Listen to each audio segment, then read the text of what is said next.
Good morning dear students. हमारा topic चल रहा है परिवार नियोजन। तो परिवार नियोजन के हमने समाज समुदाय या समाज के अगर ध्यान में रखें तो परिवार कल्याण के क्या महत्व है हमने लास्ट क्लास में डिस्कस किया था। आज की क्लास में हम करेंगे कि परिवार नियोजन का महत्व क्या है। क्या महत्व है परिवार नियोजन का?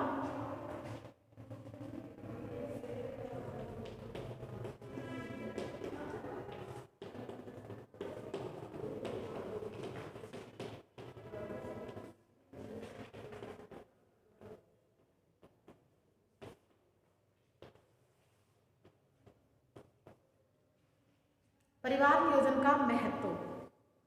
भारत की जनसंख्या तीव्र गति से वृद्धि कर रही है, बढ़ रही है। विश्व जनसंख्या की लगभग 16% जनसंख्या, जो हमारे विश्व की जो जनसंख्या है उसकी लगभग 16% जो जनसंख्या है केवल भारत को की ही है, जबकि क्षेत्रफल की दृष्टि से इसके पास मात्र 2.4% भूभाग ही है। इसके पास कितना भाग है? 2.4% भूभाग है। 20वीं शताब्दी के प्रारंभ में ही यहाँ की जनसंख्या 23.8 करोड़ थी, जो कि वर्ष 2011 तक बढ़कर 95 करोड़ से ऊपर हो गई थी। इस प्रकार अब जो हमारी जनसंख्या है वो अरब को पार कर चुकी है। इस प्रकार भारत की जनसंख्या प्रति वर्ष 2% के हिसाब से बढ़ रही है। तो परिवार नियोजन द्वारा जनसंख्या को की जो वृद्धि है उसको आसानी से रोका जा सकता है। जनसंख्या नियंत्रण के लिए यह एक सस्ता, सुगम एवं महत्वपूर्ण उपाय है।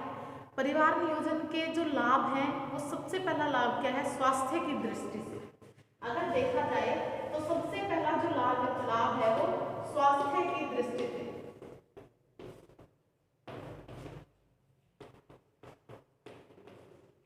स्वास्थ्य की दृष्टि से लाभ।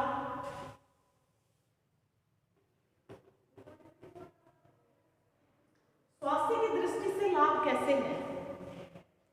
परिवार नियोजन अधिक आय अपनाकर जो माता एवं शिशु है दोनों के स्वास्थ्य को उत्तम बनाया जा सकता है। 2 बच्चों में कम से कम 3 वर्ष के अंतराल रहने से माता का जो स्वास्थ्य है वो अच्छा रहता है, उत्तम रहता है। साथ ही साथ जो बच्चा पैदा होता है उसका स्वास्थ्य भी अच्छा रहता है।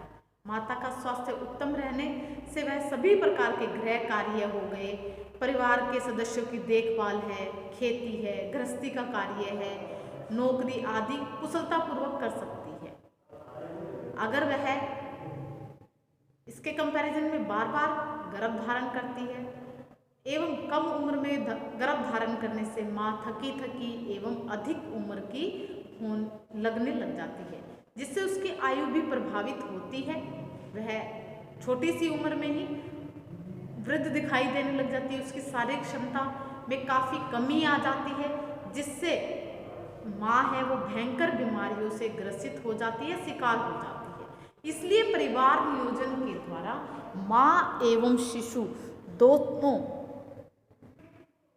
इसके द्वारा माँ और शिशु दोनों के स्वास्थ्य की देखभाल हो सकती है, जिसके बच्चे भी थके एवं दुर्बल और बीमार रहते हैं। अगर बार बार वो गर्भ धारण करती है तो बच्चों को प्रॉपर न्यूट्रिएंट्स नहीं मिल पाते, जिससे बच्चे कमज़ोर पैदा होते हैं। जिस धन का उपयोग बच्चों के पोषण, वस्त्र, शिक्षा पर होना चाहिए वह न चाहते हुए भी दवाइयों व चिकित्सा पर खर्च हो जाते हैं। इससे पूरा परिवार कष्ट एवं दुखी हो जाता है, कष्ट में हो जाता है और वो दुखी रहने लग जाता है। इसीलिए अतः स्वास्थ्य की दृष्टि से देखा जाए तो परिवार नियोजन अति आवश्यक होता है। छोटा परिवार सुखी परिवार और संतुष्ट रहता है। ये तो था हमारा स्वास्थ्य की दृष्टि से। दूसरा जो महत्व है वो सामाजिक दृष्टि से।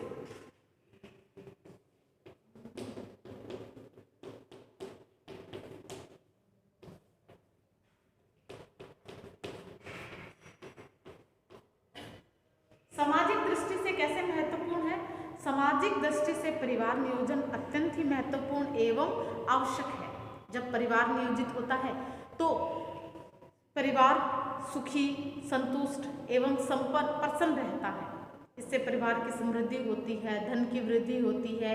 परिवार का धन की वृद्धि होने से परिवार के जो पोषण है, वस्त्र है, आवास, मनोरंजन, शिक्षा आदि के साधनों पर वो खर्च है वो वहाँ हो जाता है। धन का उपयोग हो जाने से प्रॉपर जगह पर परिवार के सुखी रहने से समाज सुखी रहता है, क्योंकि परिवार समाज का ही एक अभिन्न अंग है। संतुष्ट एवं सुखी समाज में चोरी, डकैती, लूटपाट, आगजनी, बलात्कार आदि जो ये अपराध हैं, ऐसे जो अपराध हैं ये अपराध नहीं हो पाते हैं अथवा कम से कम होते हैं। ऐसे जघन्य अपराध जो कृतियाँ हैं वो भी अक्सर गरीबी के कारण ही होती है। धूम्रपान, मद्यपान, जुआ खेलना जैसी कुरीतियाँ भी इनका कारण होती हैं और यह अक्सर गरीबी से पलायन करने के लिए उपयोग में लाई जाती हैं, यानी गरीबी को दूर करने के लिए उनको अपनाया जाता है। अतः परिवार नियोजन से इन कुरीतियों से या जो ये बुराइयां हैं इनका नाश हो सकता है।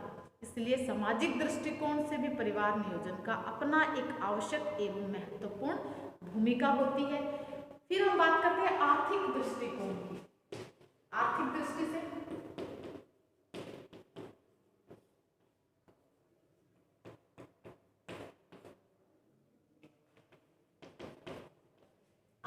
दृष्टि से परिवार नियोजन बहुत ही महत्वपूर्ण है। कहा गया है छोटा परिवार सुख का आधार। ऐसा इसलिए कहा गया है कि छोटे परिवार में सभी प्रकार की आवश्यकताओं की पूर्ति सरलता, सुगमता एवं आसानी से हो जाती है और माँ भी अपने खाने पीने का, घर गृहस्थी के अतिरिक्त अन्य कार्य करके जैसे सिलाई, बुनाई, शिक्षण, ट्यूशन आदि, पेंटिंग आदि से धन उपार्जन कर सकती है, जिससे परिवार में भी आय की वृद्धि होती है। अधिक आय अधिक होगी तो धन की बचत होगी, धन की बचत होगी तो जो रहने सहने का जो स्तर है, जीवन स्तर है वो ऊंचा उठ जाता है। माता के पास भी बच्चों की देखभाल के लिए अधिक समय होता है, जिससे वे बच्चों पर ध्यान देकर उन्हें एक सुयोग्य नागरिक बना सकती हैं और बच्चे बड़े होकर कर्मठ एवं जिम्मेदार नागरिक बनते हैं, जिससे देश का उत्थान होगा, प्रगति होगी और आर्थिक दृष्टि से भी ये काफी महत्वपूर्ण माना गया है। ये तो आर्थिक दृष्टि था। फिर है राष्ट्र की दृष्टि से।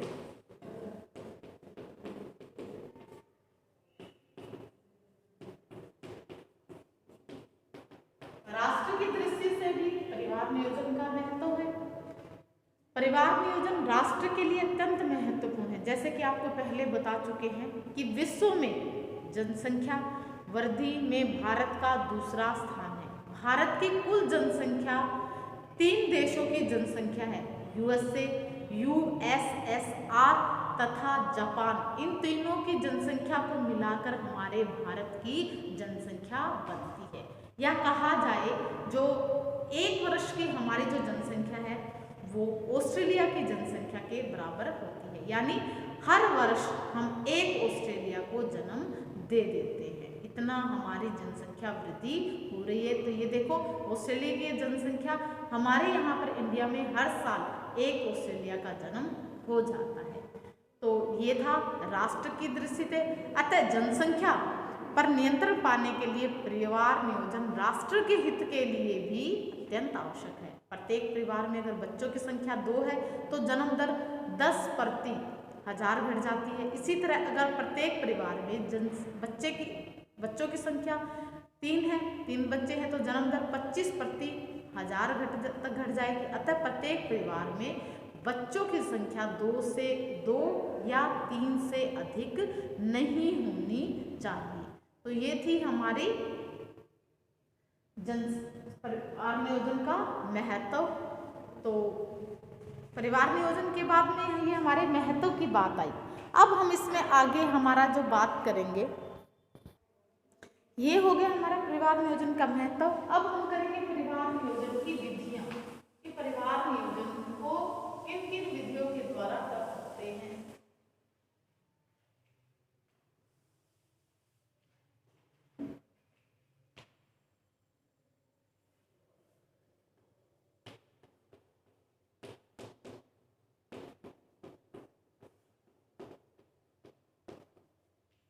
परिवार नियोजन की विधियां। परिवार नियोजन गर्भधारण को रोकने में वे सब विधियां उपयोग में लाई जाती हैं जो अनचाहे गर्भ को ठहरने से रोकने में सक्षम होती हैं। इसमें दो प्रकार की विधियों भाग लेती हैं, एक स्थायी होती हैं और एक अस्थायी होती हैं। अस्थायी और स्थायी दो प्रकार की विधियां होती हैं काम, जिसमें जितने भी प्रकार की विधियां गर्भ निरोध में उपयोग में लाई जाती हैं वो वे सभी तो पूर्णतः आदर्श नहीं है, क्योंकि प्रत्येक गर्भ निरोधी विधि में कुछ न कुछ लाभ या हानि अवश्य ही पाई जाती है। फिर भी एक आदर्श गर्भ निरोधी विधि में कई प्रकार की जो विधियां हैं उनका समावेश होना चाहिए। एक तो सभी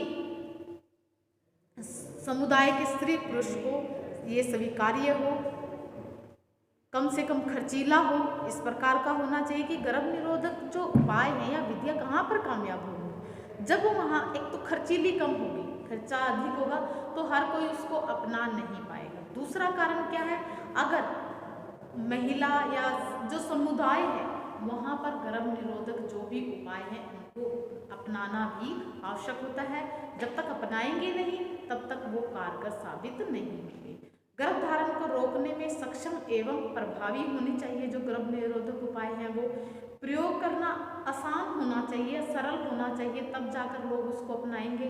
फिर क्या है, आसानी से उपलब्ध भी होनी चाहिए जो ये गर्भ निरोधक जो दवाइयाँ हैं वो, और लैंगिक संभोग करते समय विघ्न पैदा नहीं होने चाहिए। इन गर्भ निरोधक जो उपाय होते हैं चिकित्सीय देखभाल एवं सहायता की आवश्यकता कम से कम इसमें अथवा नहीं होनी चाहिए, तब जाकर लोग इसको अपनाते हैं।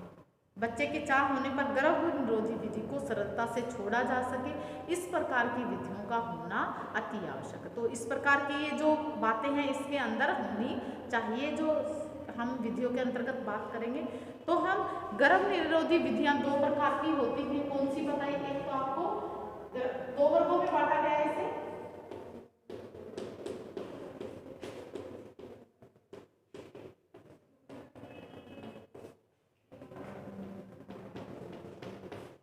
दो वर्गों में बांटा गया। पहला कौन सा है? इसके अंदर हमारा आ जाएगा अस्थायी विधियां।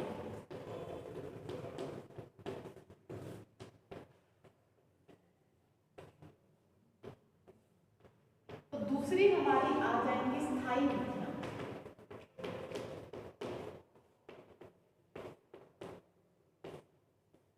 स्थायी और अस्थायी विधियां होती हैं।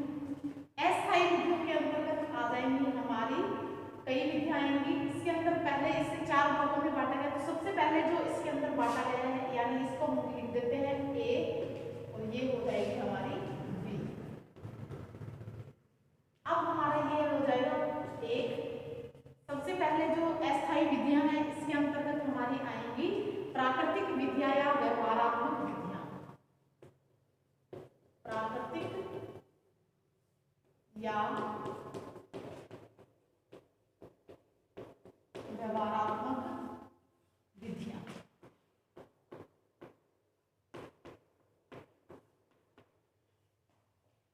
इसके अंदर हमारी कई प्रकार की विधियां आ जाएंगी। सबसे पहले है सुरक्षित अवधि पद्धति। सुरक्षित अवधि पद्धति।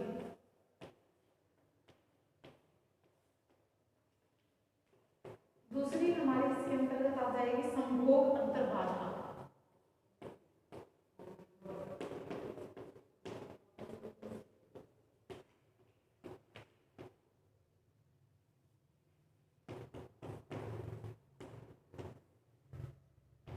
संभोग अंतर्बाधा हो गया।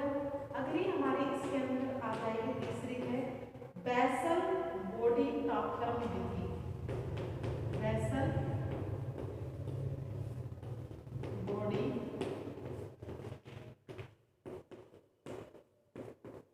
तापक्रम विधि। अगली हमारी आ जाएगी, फोर्थ है हमारी, इसके अंतर्गत आ जाएगी सर्विकल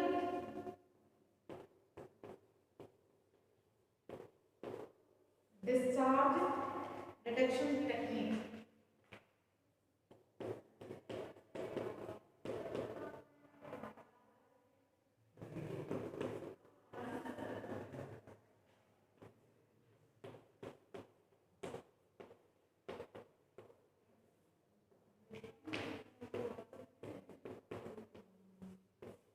ये हमारी इसके अंतर्गत हो गई तकनीक। फिर आ जाएगी हमारी, अगला है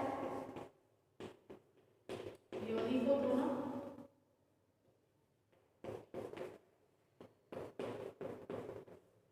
अगले इसके अंतर्गत आ जाएगी लंबे समय तक बच्चे को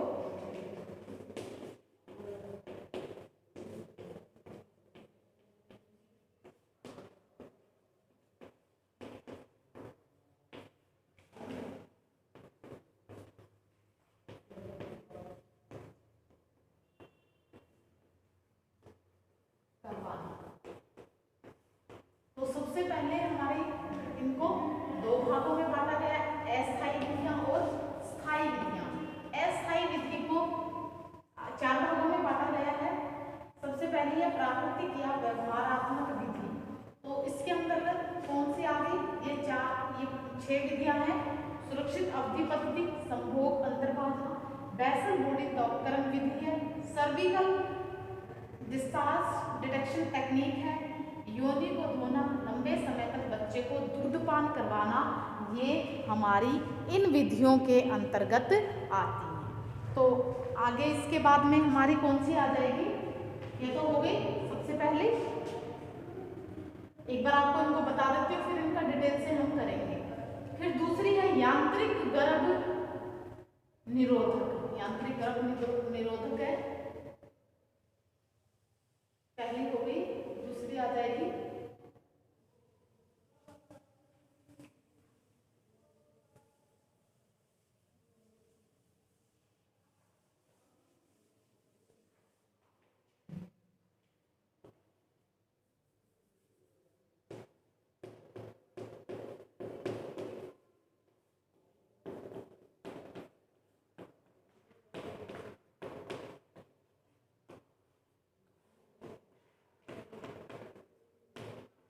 गर्भ निरोधक विधि। यांत्रिक गर्भ निरोधक विधि है, इसके अंदर आ जाएंगे कंडोम या निरोध,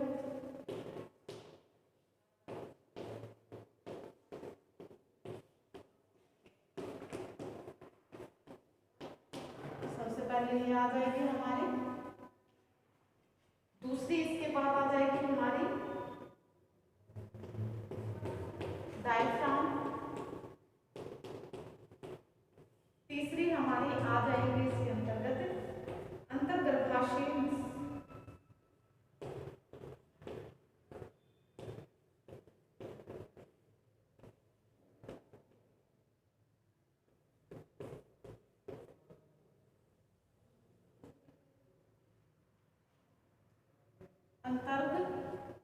गर्भाशय साधन,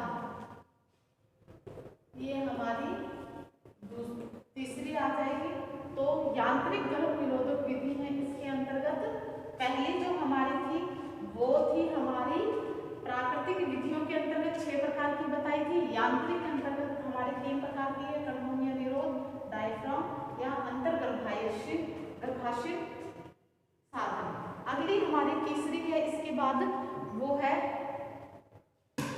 रासायनिक गर्भ निरोधक। तीसरी आ जाएगी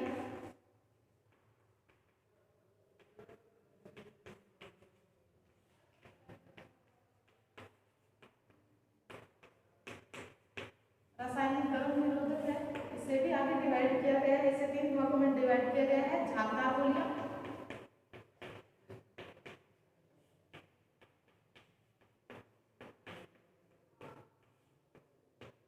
झागदार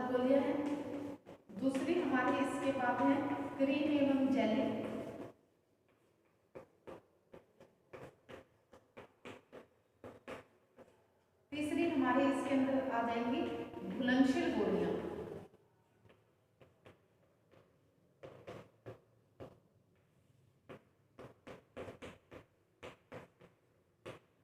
ये हमारी हो गई दूसरी। ये तीसरा ये रासायनिक गर्भ निरोधक, इसके अंतर्गत कौन से आ जाएंगे? 3 प्रकार की झागदार गोलियां, क्रीम एवं जेली, घुलनशील गोलियां। चौथी जो हमारी विधि है वो है हार्मोनल गर्भ निरोध। चौथी हो जाएगी हमारी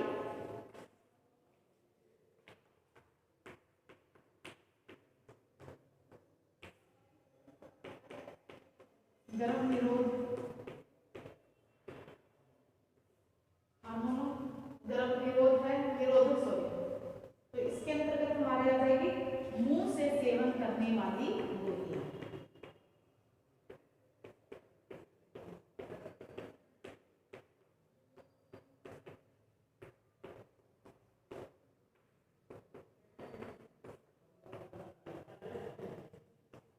ये हमारी इसके अंतर्गत आ जाएगी।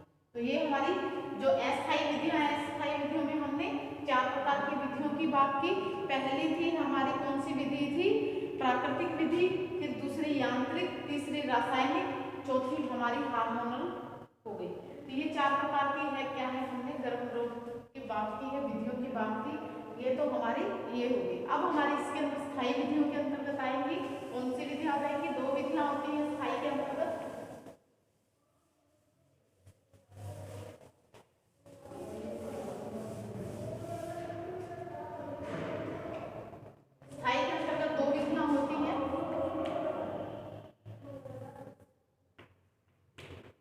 महिला नसबंदी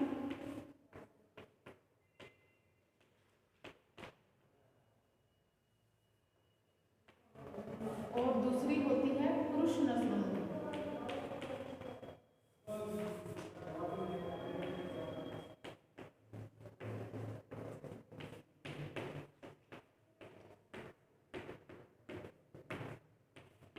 ये 2 प्रकार की होती है स्थायी के अंतर्गत, महिला और पुरुष में नसबंदी। ये दोनों नसबंदी होती हैं। तो हमारे इसके अंदर 4 भागों में बांटा गया है, इसे केवल 2 भागों में बांटा गया है। अब इनका 1 बाय 1 करके हम सभी का डिटेल से करेंगे कि क्या क्या होती हैं ये विधियां।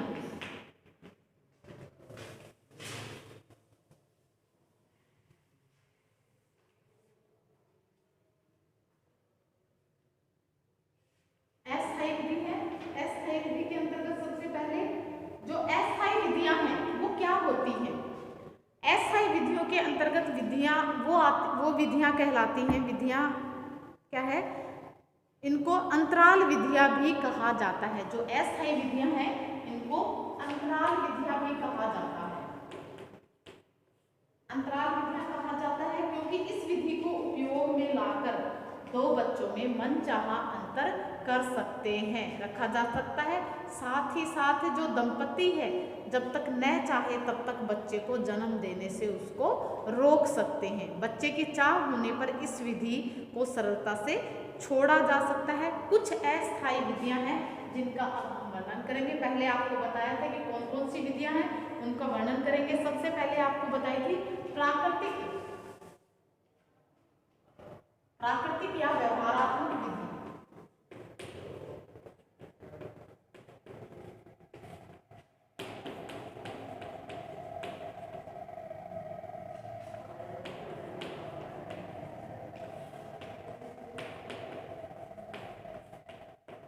प्राकृतिक या व्यवहारात्मक विधि है। ये क्या होती है? इस विधि में दंपति द्वारा किसी भी प्रकार की गर्भ निरोधक गोलियां या अन्य प्रकार के गर्भ निरोधक जो उपाय होते हैं उनको अपना सकती है। जो उपाय होते हैं उनको वो अपना सकते हैं, परंतु अगर दंपति में विश्वास, आपसी समझ, जब तक विवेक हो, यह विधि सबसे ज़्यादा उपयोग में लाई जाने वाली व प्रभावी विधि होती है ये वाली।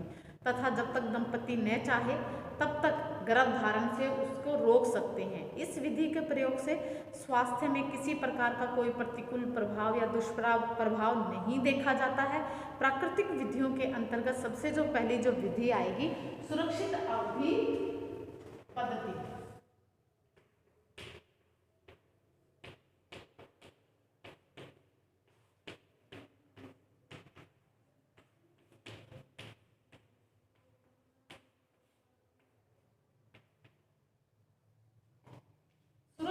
अवधि जो पद्धति है इसमें क्या होता है, ये महिलाओं, इसमें कैलेंडर विधि भी कहा जाता है, इसे कैलेंडर विधि भी, इसे कैलेंडर विधि भी कहा जाता है। इसका वर्णन सर्वप्रथम ओजिनो ने 1930 में किया था। 1930 में ओजिनो ने इसके बारे में बताया था, इस विधि के बारे में। इस विधि से दंपति द्वारा असुरक्षित अवधि में लैंगिक संभोग नहीं किया जाता है। असुरक्षित अवधि में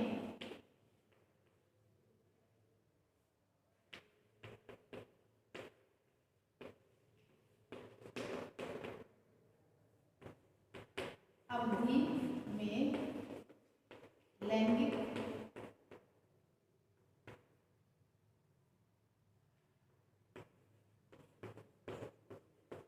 संभोग नहीं किया जाता है।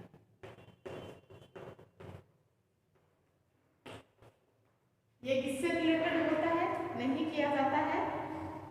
इस माह में स्त्री के गर्भाशय में एक अंडाणु, हर माह में, जो हर माह होता है, हर महीने में स्त्री के गर्भाशय में एक अंडाणु का निर्माण होता है, अंडाणु का विकास होता है हर महीने, जो असुरक्षित अवधि या गर्भाशय में बाहर निकल जाता है।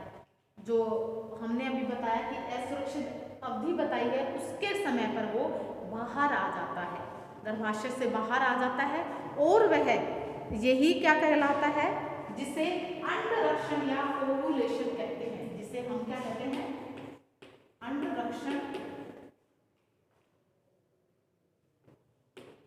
व ओवुलेशन या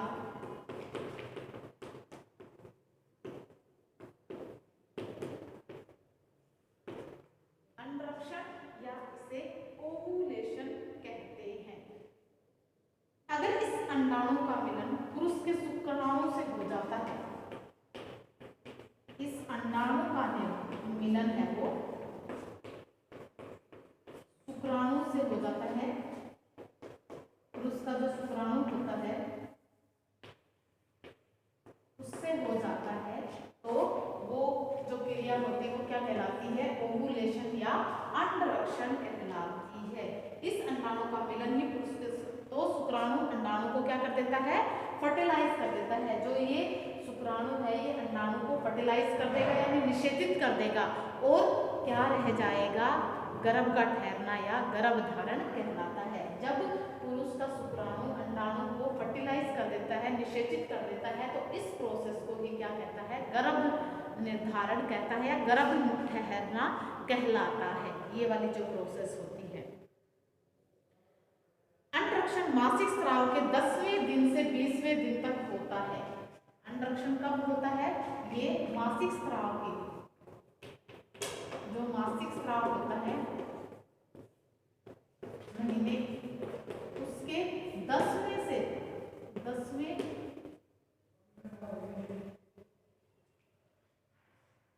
मासिक स्राव है वो 10वें से कब तक होता है, 10वें से 16वें, 10वें से 20वें दिन तक होता है।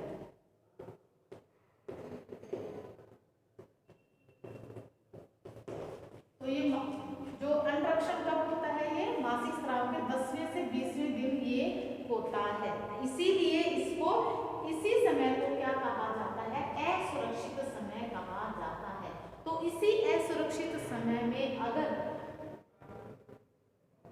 महिला और पुरुष के द्वारा अगर संभोग ना किया जाए तो गर्भ के ठहरने की संभावना ना के बराबर होती है, यानी वो जो ये समय है वो असुरक्षित समय कहलाता है। और अगर इसमें अगर वो संभोग नहीं करेंगे तो क्या है, गर्भ नहीं ठहर पाएगा। इस प्रकार से हम क्या कर सकते हैं, इस विधि को अपनाकर, प्राकृतिक विधि को अपनाकर, असुरक्षित अवधि पद्धति को अपनाकर परिवार नियोजन को अपना सकते हैं।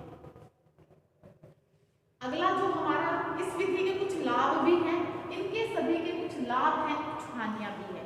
सबसे पहले लाभ क्या है एक तो ये इसमें किसी प्रकार का इस विधि में प्रयोग के लिए किसी भी प्रकार के जो ट्रेनिंग है उसकी आवश्यकता नहीं पड़ती है। दूसरी क्या है, इसके अंतर्गत कोई खर्चा नहीं होता है। तीसरा, लैंगिक जो संभोग करते हैं उस समय किसी प्रकार की कोई बाधा उत्पन्न नहीं होती है। फिर अगला क्या है, चिकित्सीय देखभाल एवं जांच की आवश्यकता भी नहीं पड़ती है। ये तो इसके लाभ थे। अब हानि की बात करते हैं तो हानि क्या है, हमेशा जो महिला का जो मासिक चक्कर है, मासिक जो चक्कर हमेशा वो क्या है, नियमित नहीं होता है। ये सभी को पता है कि एक तो ये नियमित नहीं होता है, सबसे पहली हानि ये होती है। फिर दूसरा ये है कि जो पढ़े लिखे समझदार लोग हैं वो तो इसको समझ जाते हैं कि ये उसको कैलकुलेशन वगैरह कर लेते हैं, कैलेंडर पे मार्क कर लेते हैं इस टाइम को, तो उससे क्या है वो उससे बच जाते हैं। लेकिन जो पढ़े लिखे नहीं हैं उनको इन बातों के बारे में नहीं पता चल पाता है। तीसरा क्या कारण होता है, यह दंपति की आपसी समझ, विवेक, सहयोग एवं इसमें विश्वास की अधिक आवश्यकता पड़ती है। फिर कभी कभी क्या होता है, इसमें सुरक्षित अवधि में संभोग करने पर भी स्त्री गर्भवती हो जाती है। एक ये हानि है। लगभग सभी महीने प्रति माह 10 से 15 दिन तक लैंगिक संभोग नहीं किया जा सकता है। तो ये क्या है, इसकी हानि होती है, ये इसकी हानि होगी। दूसरा है हमारा संभोग अंतर्बाधा विधि। ये तो पहला था सुरक्षित अवधि, दूसरी है हमारी कौन सी विधि आ जाएगी,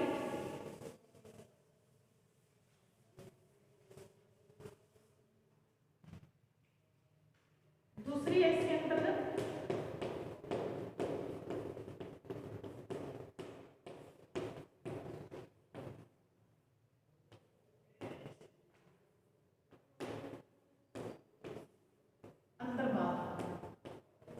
संभोग अंतर्बाधा जो विधि है इसे विड्रॉल मेथड भी कहा जाता है। इसे विड्रॉल मेथड भी कहा जाता है। विड्रॉल मेथड कहा जाता है।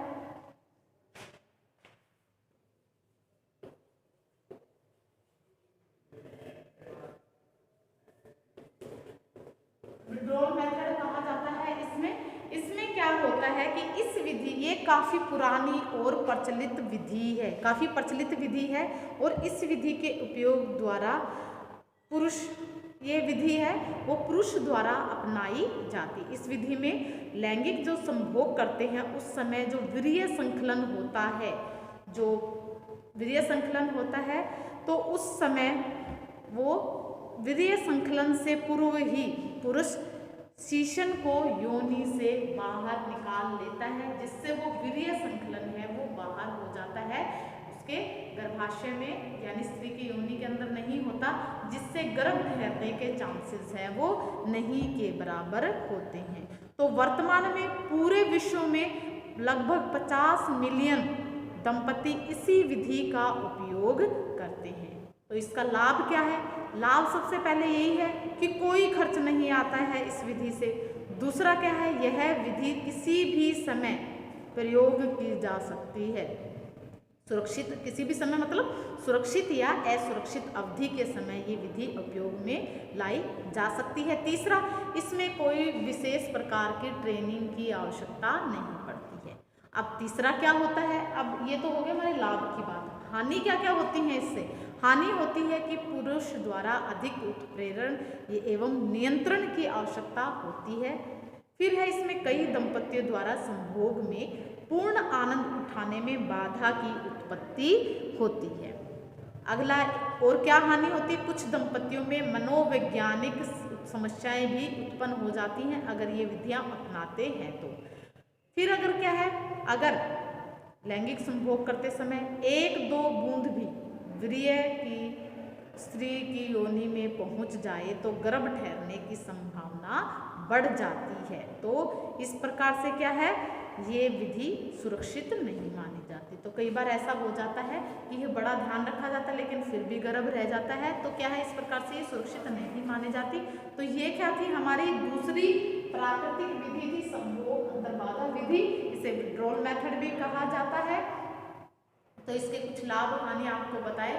तो आज के लिए हम इतना ही करेंगे, आखिर जो हमारा रह गया वो अगली क्लास में करेंगे। तो okay bye, have a nice.